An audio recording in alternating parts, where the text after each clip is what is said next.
It says connecting still. It says connecting still. Yeah, يعني is working when it says connecting? Okay.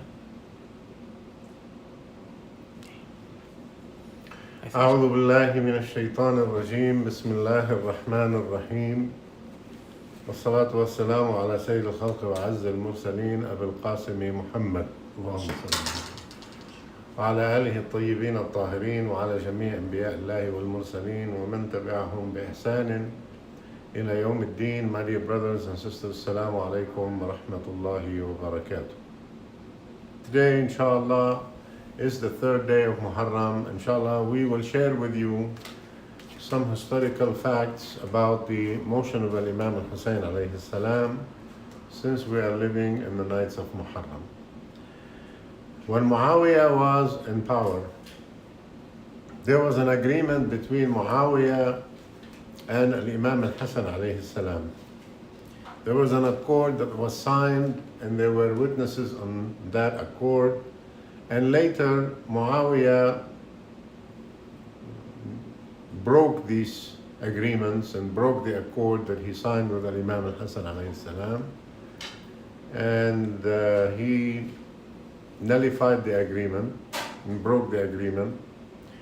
And then he started broadcasting his command to all the Muslims all over the states that they should follow, after he passes away, they should follow his son. So what Muawiyah did, he facilitated the appearance and the declaration of his son as a Khalifa. And he did this by force, and he sent letters under the threat that anybody does not want to give allegiance to my son Yazid as a Khalifa for the Muslims, he shall be killed. And that is also one thing that he, in that process and that policy, he broke the agreement with Imam al-Hassan alayhi salam, because when they signed the agreement, part of the accord, that he would leave the issue of al-Khilafah to the Muslims and to Imam al-Hussein alayhi salam. Of course, he broke this agreement. And he broke many issues in the agreement also. We talk about it later, inshallah. So when Muawiyah died, immediately Yazid was appointed as a Khalifa for the Muslims. He was appointed and he was put and declared by Bani Umayyah in Sham as a Khalifa by force. By force. There was no consultations.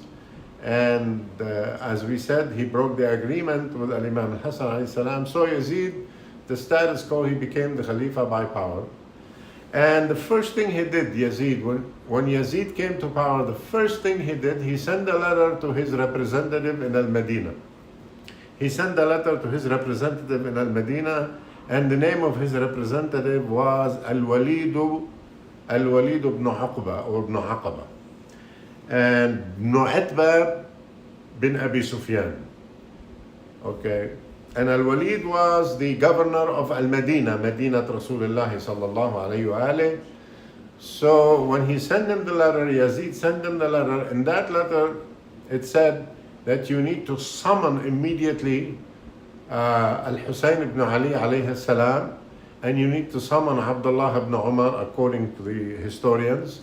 And you need to summon Ibn Zubayr. These are three companions of Rasulullah sallallahu alayhi wa sallam. So, and you need to ask for them to give you allegiance to Yazid, to me, to Yazid. That was the letter of Yazid. And if they refuse to give you allegiance, and if they refuse to endorse my rule, if they refuse to vote for me, then arrest them and kill them. Arrest them and behead all of them. That was the order in the letter. And then Al-Walid ibn Aqaba felt awkward because he was a man of wisdom. He weighed the events and he could not deal with the fact that he have to fulfill the command of Yazid because he had respect for Al-Imam al-Hussein alayhi salam. And Al-Imam al-Hussein alayhi salam was living in Al-Madinah. And it is worth mentioning in this lecture that during that time, the only person that was left alive where people can rely on and consult with and guide, feed the people that need to be guided, yani the people that wanted to stay connected with Ahlul Bayt al-Nubuwah, stay connected to Ashab al-Kisa, to Muhammad wa Ali Muhammad. They felt that Al-Imam al-Hussein alayhi salam was the last living of those five who were under al-Kisa, and the last Imam who was living, who were subject of Ayatul Tathir, the verse of the purification. Rasulullah sallallahu alayhi wa alihi already passed, died, and Fatima alayhi salam passed away and died. And then Al-Imam Ali alayhi salam was martyred in Al-Masjid in Al-Kufa in Shahr Ramadan, at dawn in Al-Mihrab, in the process of praying in the state of sujood. And then Al-Imam Al-Hasan alayhi salam was poisoned by Muawiyah. You know the story. He was poisoned by his wife from order from Muawiyah, when Muawiyah promised the wife of Al-Imam Al-Hasan that if she does this, then he will give her the opportunity to marry his son Yazid. And Al-Imam Al-Hasan was martyred by the act of the poison. So, and Al-Ummah, everybody among those five, Ahlul Mubahala, the individuals who were in Ayatul Mubahala, who want to do the Mubahala of Najran, and only one left is Al-Imam Al-Hussein alayhi salam. So he was the only one left representing the family, the direct family and the household of An-Nabi sallallahu alayhi wa alihi. And people loved him so much, and people were looking forward to see him, to be guided by him, to be blessed with him, be blessed by him, blessed by his dua, blessed by his guidance. So when the command of Yazid came to Al-Walid, his representative in Al-Madinah, Al-Walid felt awkward, and he felt that there's a heavy burden on his shoulder. So what did he want to do? He consulted Marwan ibn al-Hakam, and Marwan ibn al-Hakam is a vicious enemy of Islam at that time. Although that he declared Islam with his tongue, a lot of people belongs to Bani Umayyah, they declared they declared ash-shahada and they became Muslims, but they did this in order to save their blood, to save their neck. They called them at-tulaqa, and Marwan ibn al-Hakam was one of them. So Al-Walid consulted Marwan, and Marwan said to him, you need to summon these three people, and you need to summon the companions of Rasulullah sallallahu alaihi wasallam, and you need to take their bay'ah from them, and then if they refuse, you need to kill them right away, immediately kill them. And Al-Walid told him, are you crazy? Are you out of your mind? You want me to kill the son of Fatima and the grandson of Rasulullah sallallahu alayhi wa alayhi? Anyone, Yawm al-Qiyamah, who will come to face Allah and he has blood on his hand by killing Imam Hussein alayhi salam, he will fail miserably and he will not make it to Al-Jannah definitely. So they agreed, both of them, to summon Al-Imam Hussein alayhi salam. They sent somebody to come to bring him. And Al-Imam Hussein consulted with his cousins and consulted with his relatives from Bani Hashim, and they agreed to go with him with their arms on them in order to protect him. And he came to Al-Imara in Al-Madinah, and he walked in, and the conversation took place between Al-Imam Al-Hussein alayhi salam and Al-Walid. And Al-Walid read the letter of Yazid to Al-Imam in the presence of Marwan al-Hakam. He read the letter, and the letter said, bring Al-Imam Hussein alayhi salam and immediately take the allegiance and take the endorsement from him for me as a ruler.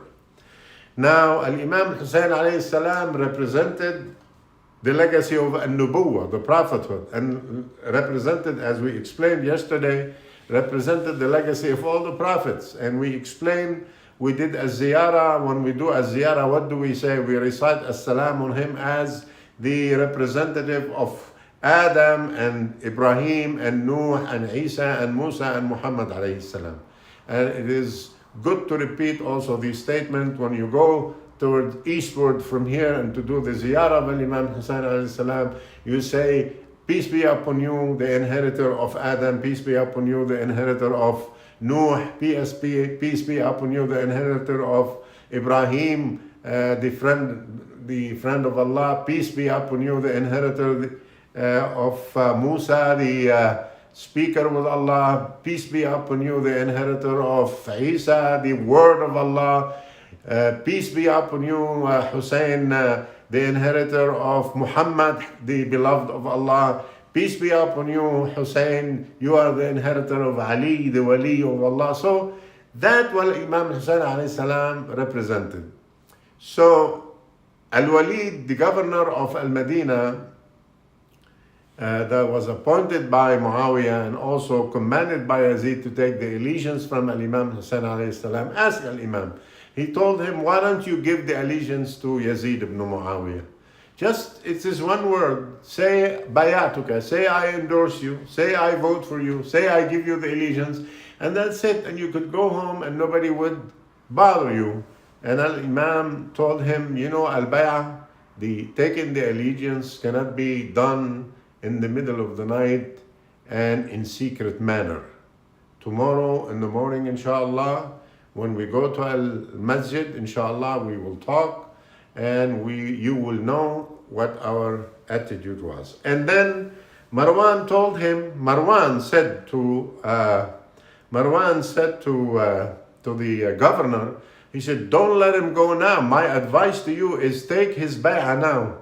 Take from him the allegiance right now to endorse Yazid. Otherwise, if he leaves that door, he will never give allegiance, and arrest him. Take the allegiance from him. And otherwise, if he refuses, then kill him. And the governor of Al-Madinah told him, you must be out of your mind. You must be out of your mind. You want me to kill Al-Imam Hussein alayhi salam? Even if he doesn't give the allegiance, I'm not going to force him. And the supporter of Al-Imam Hussein alayhi salam, they stormed into the meeting and they took Al-Imam and they left. And the next day, when he was going in the morning to Al-Masjid, the next day he met Marwan ibn al-Hakam on the way. And Marwan ibn al-Hakam told Al-Imam Hussein alayhi salam, oh, the son of Fatima, why don't you just give allegiance to Yazid? And this is good, it shall be good for your life. It shall be good, you will do a good thing for your life, and you will do a good thing for your deen. And then Imam Hassan alayhi salam responded, he says, Inna lillah wa inna ilayhi raji'un. What a disaster that this ummah shall be led by a man like Yazid. If a man like Yazid would lead Islam, would lead this ummah, then recite as-salam and say goodbye to Islam. And he responded with a wonderful statement also. He said, Nahnu ahlu baytin nubuwah. We are the household of the prophethood. وَمَعْدَنَ الرِّسَالَةِ. And we are the core of the message. وَمُخْتَلَفْ الْمَلَائِكَةِ. We are also the descendant, our place where we grew up, where we lived, where was the descendant of the angels. Thousands of angels coming down and thousands of angels going up reciting as-salam on Rasulullah sallallahu alayhi wa alayhi, and on them, and on al-a'imma, Imam al-Hussein and Imam al-Hassan, and on Fatima, and on Ali alayhi salam. So, a man like me cannot give allegiance and endorse the rule of a man who is always drunk, and he is also a sinner, and he is an open sinner, and he is a misguided ruler, and also he is a zalim that would take the money and the resources and blunder it on him and on himself, on his personal interest. Things changed during Bani Umayyah time. When Rasulullah sallallahu alayhi wa passed away, and after Al-Khulafa also passed away, And when Bani Umayyah took over, when Muawiyah became a Khalifa, then a lot of things changed. Islam was in danger. And, all the swords of the Mujahideen that were defending the Muslims and defending the Al-Madinah and defending Islam, all these swords turned to kill the innocent people and turned to kill Al-Mustadafin, the weak ones. And all the money that used to come to Baytul Mal during the time of Rasulullah sallallahu alayhi wa alihi, when all the money when used to come to the treasury, Rasulullah and Al-Imam Ali and also most of Al-Khulafa would distribute it to the needy. And that did not happen during Bani Umayyah. During Bani Umayyah, all the money and all the wealth was controlled by one man, and he would use it arbitrarily to serve his own personal interest and to give it to his own entourage and to give it to his own people. And a lot of people were not given properly the distribution of the funds and whatsoever. And people were killed, and as-salaha and the good people and the good companions were chased, were persecuted, were killed, were imprisoned. And the disasters took place during Yazid, and prior to that during the time of Muawiyah. And not to forget to mention what happened after Karbala and after the martyrdom of Imam Hassan alayhi salam, when he attacked Al-Madinah and he killed so many people, 7,000, and he killed so many companions, and his army raped so many women. There were so many people, so many children were born because of the rape, and he did the havoc in Al-Madinah for 3 days. Yazid also attacked Mecca, and he hit the Kaaba, and he destroyed the Kaaba. And that was what Al-Imam al-Hussein alayhi salam stood against. And Al-Imam told Marwan at that time, a man like Yazid who is a fasiq, openly commits sin, drunk all the time, and that's haram. That's a big sin in Islam for a mu'min for a Muslim to drink. Not to mention a leader, okay? And yastahillu haramillah means whatever not permissive, he would make it permissive. Whatever many things that were haram, he would make it halal. Many things that were a sinful act to do them, he have done them openly, and he changed the course of Islam, and he changed the rules, and he made al-halal haram, and he made al-haram halal. He made also what's permissive non-permissive, and he made what's non-permissive permissive, and he killed so many innocent souls. And he wanted people also to give him allegiance that they are his slaves, and he could do whatever he wants. So he's bringing back the concept of ignorant times, because Islam came to liberate people from ignorant times and from racism and from slavery and from dhulm. But this dhulm and this oppression widely spread during Yazid. So that is the contrast. That is the bala that Al-Imam al-Hasan alayhi salam had. So under these circumstances, when he said and he spoke that a man like him will not give allegiance to a man like Yazid, he knew that he will not leave him alone. And the researchers and the intelligent person would ask, why the first command Yazid gave after he took al-Khilafah by force, and he was appointed by his father, inherited it from his father, why was the first thing to do is to send that letter asking his representative to take the allegiance from Imam Hussein immediately, and he insisted that you don't give him any chance, you don't let him go anywhere, take the endorsement from him, take the allegiance from him. Why? We asked the question, why? He could have left him be. He could have left him alone. And an imam could have spread Islam and guided the people through the normal procedures of lecturing and talking and guiding. But he did this because he knew that if Al-Imam al-Hussein alayhi salam refuses to endorse him, then the rest of the Muslims and the populations and al-mu'mineen and al-salih to give allegiance to Yazid. So it was important to Yazid. It was very important to Yazid to grant this agreement and to grant this endorsement from who? From Al-Imam al-Hussein alayhi salam. And in that sense, Al-Imam al-Hussein alayhi salam refused because it was not permissive for him to do so. It is haram for him to do so. It's a sinful act for him to do so. What? To endorse such an oppressor and to endorse such an ignorant man. Okay? Under these circumstances, Al-Imam spoke. I'm leaving. And he took his family, and he took his cousins, and he took his close relatives, and he took his women, and he took his children, and he left to Mecca. And it was the season of the pilgrim. And in Mecca, when he went also, he went with so many people. Okay? And also, at that time, many people in Al-Kufa, when they heard in the death of Muawiyah, they have sent so many letters. They have sent hundreds of letters to Al-Imam al-Hussein alayhi salam. And he kept these letters. And he took these letters with him.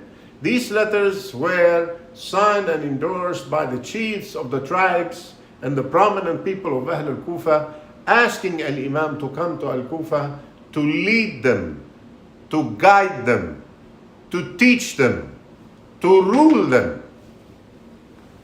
And Al-Imam responded and he said, I'm coming. I hope that you will fulfill your promises to me.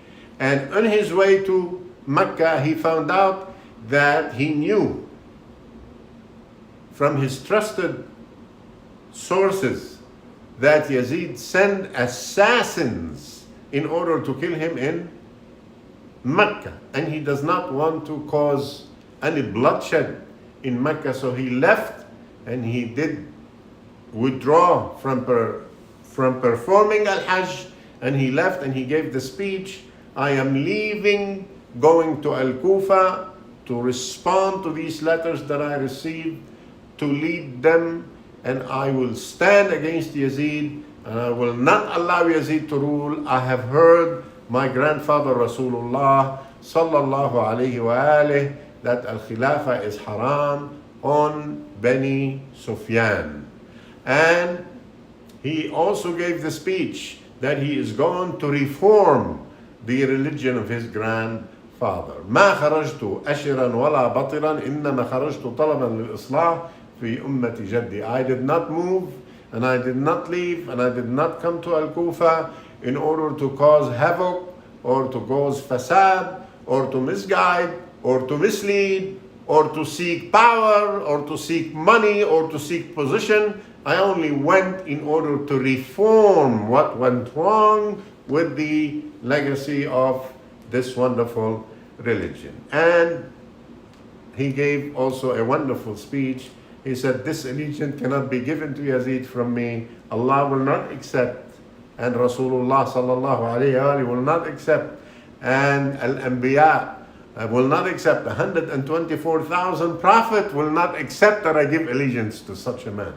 And also, every newborn mu'min from a clean womb, from now until Yawm al-Qiyamah, will not accept. Look at this intelligent statement, because he also wanted to give an excellent example for the generations to come, that when they are faced with such a calamity and with such position, they need to stand up and they will not accept the oppression and they will not accept the rudeness of the ruler, and they would not accept the criminal behavior of any ruler, not even in Islam, even non-Muslims. Al-Dhulm according oppression and injustice and the lack of justice and the brutality and killing the innocent soul and taking people's freedom and put them in jail for no reason and killing them innocently and make them live under terror and fear.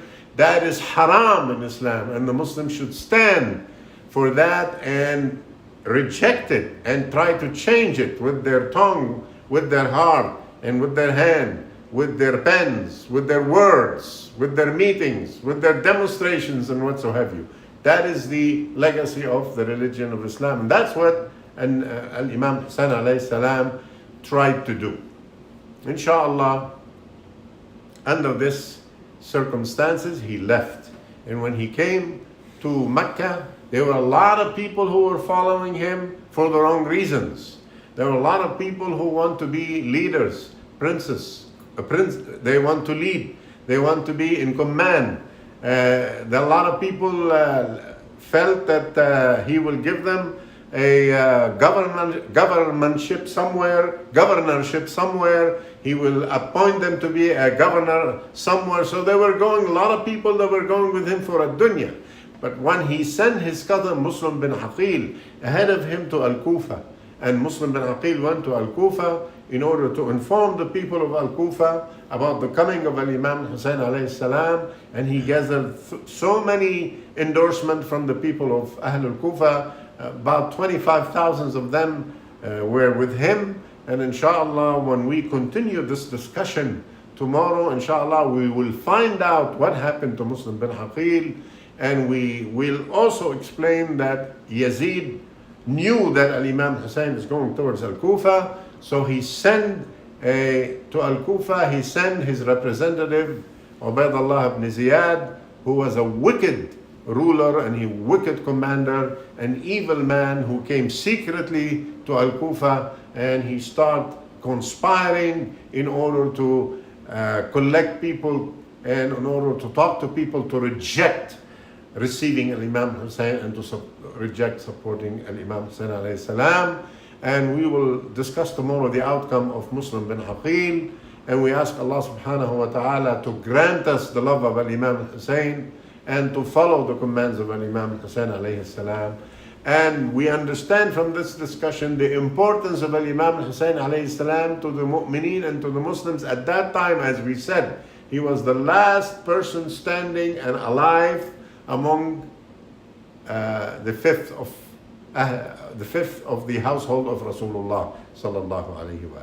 He was the only man who was living, because Nabi died, Fatima died, Imam Ali alayhi salam died, Imam al-Hasan alayhi salam died. So he was the only one remaining. This is why a lot of people loved him, and a lot of people connected with him, and a lot of people saw in him that he was the extension of the legacy of Ahlul Bayt and the extension of legacy of Prophet Muhammad sallallahu alayhi wa alihi. And until today, Imam Hussein alayhi salam is very important. Why it's important? Because so many ayat spoke about his fadl and about his value and about his iman, about his faith, about his belief, about his taqwa.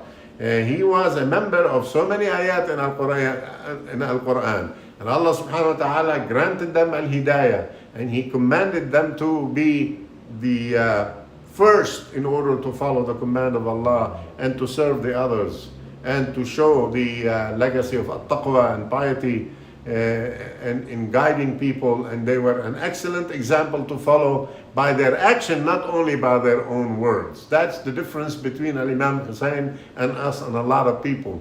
Okay, a lot of people would speak and talk, but Imam Hussein alayhi salam was talking and practicing, and he was practicing what he was preaching. And this is why he himself did this motion and left in order to fight this ignorance and to fight this oppression. So the point that I want to address with you tonight is Imam Hussein is so important, because if you read all al-hadith, there's so many hadith, so many tradition. So many tradition came to us from Rasulullah sallallahu alayhi wa alihi, from the wives of Rasulullah radwanullahi alayhim, from the family of Rasulullah sallallahu alayhi wa alihi. Every Imam, from Imam Ali to Imam al-Hasan to Imam Zain al-Abidin, the son of Imam Hussein, to Imam Muhammad al-Baqir, to Imam Ja'far al-Sadiq, to Imam Musa al-Kadhim, to Imam Ali al-Rida, to Imam Muhammad al-Jawad, to Imam Ali al-Hadi, to Imam al-Hasan al-Askari, even with our beloved Imam and Imam al-Mahdi.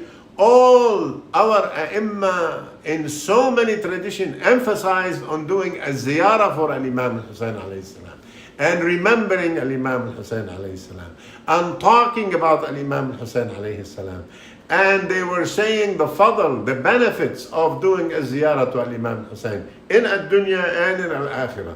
Why? Why are so many hadith will always emphasize on reciting as-salam on him? Because they want us to be connected with the concept of his legacy, and they want us to follow his footsteps so we could follow the right Islam and the true Islam and the pure Islam. Islam that seeks justice, Islam that seeks peace, Islam that seeks the respect of the people and respect the property of the people and the effort of the people, and seeks the respect of the principles, and in order to reform the principles that Al-Quran brought. And in the way that we do a ziyarah and we connect to Imam Hussein alayhi salam, inshallah it will help us to change our behavior, and it will help us to change our act, and it will change our character from a misguided character into a Quranic character, so we can be prosperous in ad-dunya and al-akhirah. Sallallahu alayka ya Aba Abdullah. Sallallahu alayka wa ala al-arwah allati hallat bi fina'ik. أشهد أن الله يا مولاي قد طيب بك التراب. أشهد أن الله يا مولاي قد طيب بك التراب وأجزل بك الثواب وأوضح بك الكتاب وجعلك وأمك وأخاك وجدك وأباك والمعصومين من بنيك عبرة لأولي الألباب يا ابن الميامين الأطياب التالين الكتاب. وجهت سلامي إليكم ما بقيت وبقي الليل والنهار، ولا جعله الله آخر العهد مني للسلام عليكم. السلام على الحسين وعلى علي بن الحسين وعلى أولاد الحسين وعلى أصحاب الحسين ورحمة الله وبركاته. اللهم صل على محمد وآل محمد. Oh my Lord, Ya Allah, I ask you by Muhammad wa Ali Muhammad to guide us and to secure our fear, Ya Allah, and to bring peace to our countries, Ya Allah, and to bring peace to the world, Ya Allah, to expedite the appearance of our beloved Imam al-Mahdi alayhi salam. اللهم عجل فرجه وسهل مخرجه. اللهم صل على محمد وعلى محمد. Ya Allah, cure our sick ones. Ya Allah, cure our sick ones. Ya Allah, forgive our sins. Ya Allah, guide us to your pleasure and to your satisfaction. Ya Allah, bond among our hearts. Ya Allah, relieve us from all the stress and the anxieties. Ya Allah, solve our problems. Ya Allah, give us the motivation and the inspiration to follow the footsteps of Muhammad wa Ali Muhammad. Assalamu alaikum wa rahmatullahi wa barakatuh.